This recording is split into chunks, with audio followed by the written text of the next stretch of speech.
आप सभी का वापस से हमारी केमिस्ट्री की ऑनलाइन क्लासेज में हार्दिक स्वागत है। लास्ट वीडियो में हम हैलोजनों के व्युत्पन्न की परिभाषा तक बात कर चुके थे। क्या बात की थी कि यदि किसी हाइड्रोकार्बन में से एक या अधिक हाइड्रोजन निकालकर उनके स्थान पर हैलोजन प्रयुक्त कर दिए जाएं तो बनने वाले यौगिक हैलोजनों के व्युत्पन्न कहलाते हैं। इन हैलोजनों के व्युत्पन्न के आधार पर हमारे इस चैप्टर को दो पार्ट में डिवाइडेड किया गया है, एक हैलो एल्केन और एक हैलो एरिन। तो हम पहले पार्ट की बात कर रहे हैं, हैलो एल्केन।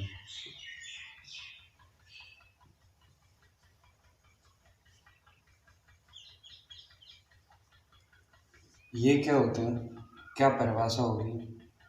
है तो ये हैलोजनों के व्युत्पन्न। हैलोजनों के व्युत्पन्न दो हैं, एक हैलो एल्केन और एक हैलो एरिन। इस तरीके से इस चैप्टर को दो पार्ट में डिवाइडेड किया गया है। हम पहले इस पार्ट की बात कर रहे हैं, पार्ट ए, हैलो एल्केन। देखिए साहब, क्या होता है, ये परिभाषा क्या बनेगी।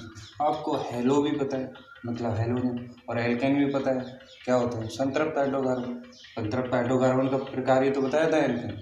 देखिए क्या परिभाषा बनेगी कि जब किसी संतृप्त हाइड्रोकार्बन में से, किसमें से, संतृप्त हाइड्रोकार्बन में से, संतृप्त हाइड्रोकार्बन में से एक या अधिक हाइड्रोजन, देखो हाइड्रोकार्बन में बस दो ही चीज़ होती हैं, हाइड्रोजन और कार्बन।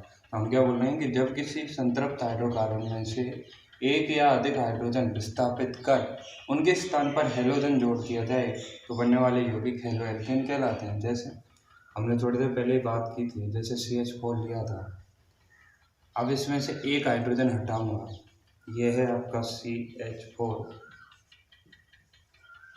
यहाँ से एक हाइड्रोजन हटा रहे हैं तो एक बैलेंस कार्बन की फ्री हो जाएगी, क्योंकि कार्बन की वैलेंस कितनी होती है, 4। एक बैलेंस फ्री हो जाएगी और उस पर क्या जोड़ दो आप, हैलोजन कोई सा भी, जैसे मैंने जोड़ दिया Cl। अब Cl को जोड़ेंगे यहाँ पे, तो Cl यहाँ पे जुड़ेगा तो क्या बन जाएगा, 3 हाइड्रोजन तो है ही कार्बन, CH3 और क्या जुड़ जाएगा, Cl। इस तरीके से ये जो यौगिक बनेंगे वो संतृप्त हाइड्रोकार्बन से बन रहे हैं, इसलिए इनको क्या बोला जाता है, हैलो एल्केन।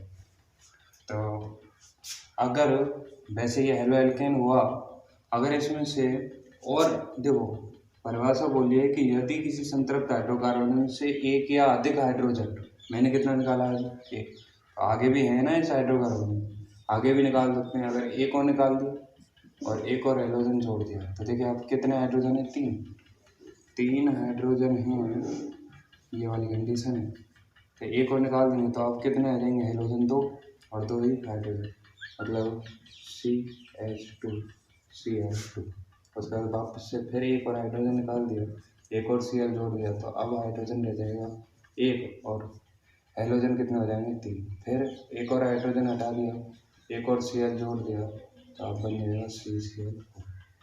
आगे हाइड्रोजन बचे ही नहीं, विस्थापित हो नहीं सकते, इसकी वजह से यहाँ तक बात हुई। तो ये आपके हैलो एल्केन है। अब यहाँ पर केवल एक हैलोजन है तो ये मोनो हैलो एल्केन हो जाएगा। यहाँ पर 2 हैलोजन है तो डाई हैलो एल्केन हो जाएगा। यहाँ पर 3 हैलोजन है तो ट्राई हैलो एल्केन हो जाएगा, और यहाँ पे 4 है तो टेट्रा हैलो एल्केन हो जाएगा। इस तरीके से हैलो एल्केन की परिभाषा पढ़ी, वापस से बोल रहे हैं, एक बार सुनिएगा कि ऐसे यौगिक जिनमें हाइड्रोकार्बन में से, हाइड्रोकार्बनिक यौगिकों में से एक हाइड्रोजन हटाकर, एक या एक से अधिक हाइड्रोजन हटाकर उनकी जगह पर हैलोजन समूह विस्थापित कर दिया जाए तो बनने वाले यौगिक हैलो एल्केन कहलाते हैं। अगर एक हाइड्रोजन हटा के एक हैलोजन जोड़ रहे हैं तो मोनो हैलो एल्केन। फिर आगे और अगर 2 हाइड्रोजन हटा दिए, यहाँ से तो 2 ही हटेंगे, 2 हाइड्रोजन, एक यहाँ पे एक यहाँ पे, 2 हाइड्रोजन हटा के और 2 हैलोजन जोड़ दिए जाए तो डाई हैलो एल्केन, 3 जोड़ दिए जाए तो ट्राई हैलो एल्केन, और 4 जोड़ दिए जाए तो टेट्रा हैलो एल्केन। इस तरीके से हमने हैलो एल्केन की बात की। अब इनके नाम क्या क्या होंगे, किस तरीके से डिवाइडेशन होगा, आगे वो बात करते हैं। तो सबसे पहले चीज, अगर इनका वर्गीकरण करें तो ये आपका कौन सा होगा, मोनो हैलो एल्केन, क्योंकि एक ही हैलोजन है। तो क्या लिखेंगे यहाँ पे, मोनो हेलो एल्केन।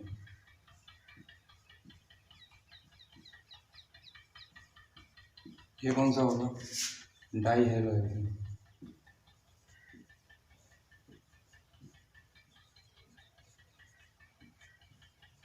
ये कौन सा होंगे? Try hello. और ये कौन सा होंगे? Tetra hello.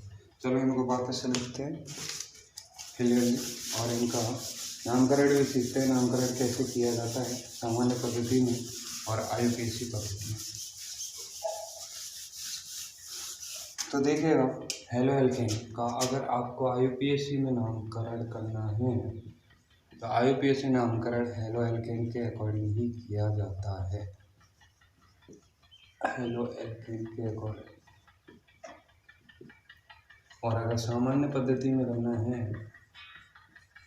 तो सामान्य पद्धति में नामकरण आपका एल्किल हैलाइड के अकॉर्डिंग होता है। कैसे? जैसे मैंने एग्जांपल लिया सबसे छोटा जो सबसे हेलो एल्केन बनाया था, सबसे छोटा CH3Cl अभी थोड़ी देर पहले बनाया था। अगर इसका नामकरण की बात करें, अगर IUPAC में लिखना है तो देखो हेलो मतलब पहले हेलोजन को लेना है और इस फॉर्मेट में जाना करना है। तो क्लोरीन है तो क्लोरो और पीछे एल्केन। एक कार्बन का एल्केन कौन सा होता है? मेथेन। क्या नाम हो गया? Chloro methane.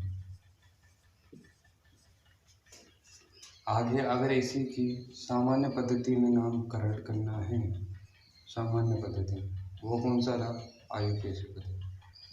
अगर सामान्य पद्धति में नामकरण करना है तो क्या होगा? एल्किल हैलाइड कहते। एल्किल मतलब एक कार्बन का पीछे एल लगाना, तो ये क्या है? एक कार्बन का मैथ पीछे एल लगाओ, मैथिल हैलाइड तो क्लोराइड।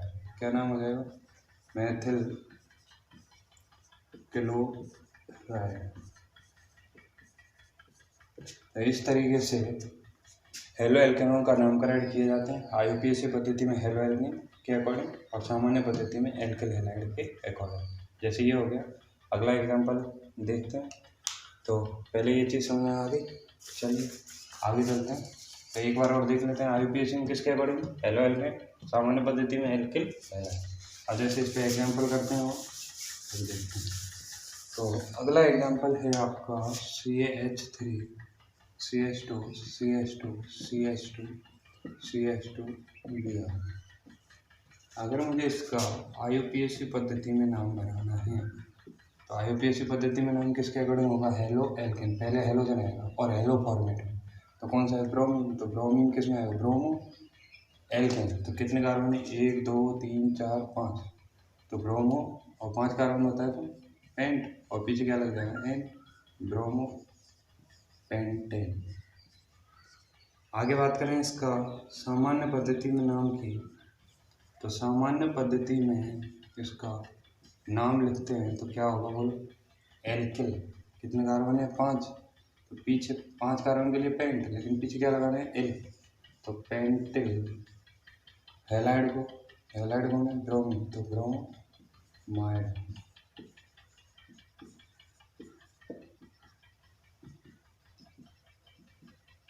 ठीक है सर। इस तरीके से नामकरण किए जाते हैं। तो ये 2 चीज़ याद रखनी है बस। और आगे बाकी के सारे भी जितने भी नामकरण हैं वो अपने 11th क्लास के जितने भी रोल्स हैं उन्हीं के बेसिस पे, तो वो बाकी आगे करेंगे। तो इस तरीके से हमने नाम पढ़ा। अब पढ़ते हैं हेलो एल्केनों का वर्गीकरण। तो देखिए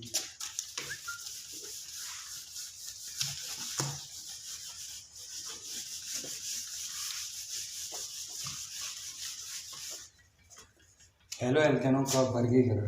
पहला कैपिटल ए, हेलोजन परमाणु की संख्या के आधार पर। हेलो एल्केनों का वर्गीकरण हेडिंग में हम पढ़ रहे हैं हेलोजनों की संख्या के आधार पर।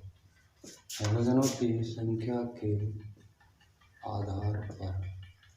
तो अभी थोड़ी देर पहले बात हुई है इसकी। तो कितने प्रकार के होते हैं तो देखो, जैसे मैंने लिख दिया पहले मोनो हेलो एल्केन,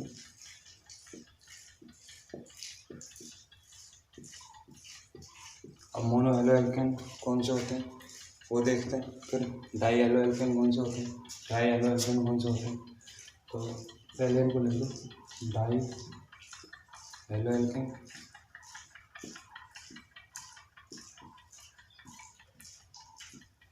तीसरा डाई हेलो एल्केन। और चौथा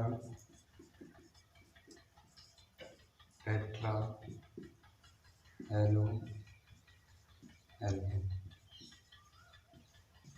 जैसे मैं एग्जांपल दे रहा हूँ, मोनो हेलो एल्केन की परिभाषा क्या बनेगी, ऐसे हेलो एल्केन जिनमें केवल कितना हो, एक हाइड्रोजन हो।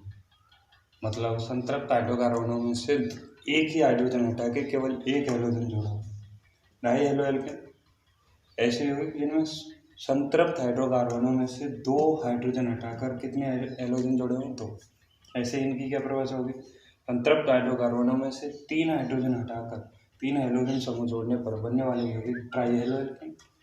और टेट्रा हेलो एल्केन जब संतृप्त हाइड्रोकार्बनों में से चारों हाइड्रोजन हटाकर उनको चार हेलोजन परमाणुओं से विस्थापित कर दिया जाए तो टेट्रा हेलो एल्केन। जैसे मैंने सबसे पहला सबसे छोटा लिया था आपका एल्केन मैथेन, वो मोनो हेलो एल्केन उसका क्या बनेगा, CH4 है।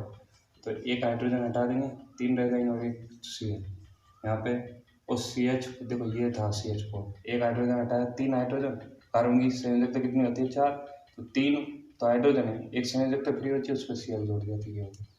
अब दो हाइड्रोजन हटा दो, दो हाइड्रोजन हटाएंगे, दो संयोजकता फ्री हो जाएंगे और दो हाइड्रोजन बचेंगे। तो जो संयोजकता फ्री बचेंगे उन पर क्या बन जाएंगे, दो Cl। ऐसे यहाँ पे क्या होगा आपका, अब ट्राई हेलो एल्केन में एल्केन में से जो संतृप्त हाइड्रोकार्बन है उसमें से तीन हाइड्रोजन हटा देंगे, तीन हटाएंगे तो एक हाइड्रोजन बचेगा, तीन संयोजकता फ्री, और उन पर तीन हाइड्रोजन जोड़ देंगे। ऐसे यहाँ पे चारों हाइड्रोजनों को हटा के चार हाइड्रोजन परमाणुओं से विस्थापित कर दिया। इस तरीके से tetra halo alkane, try halo alkane, die halo alkane, mono halo alkane का एक एक एग्जाम्पल की बात की। इस तरीके से हेलो एल्केनों की संख्या के आधार पर हेलो एल्केनों का वर्गीकरण किया गया। इसके बाद नेक्स्ट वीडियो में धन्यवाद।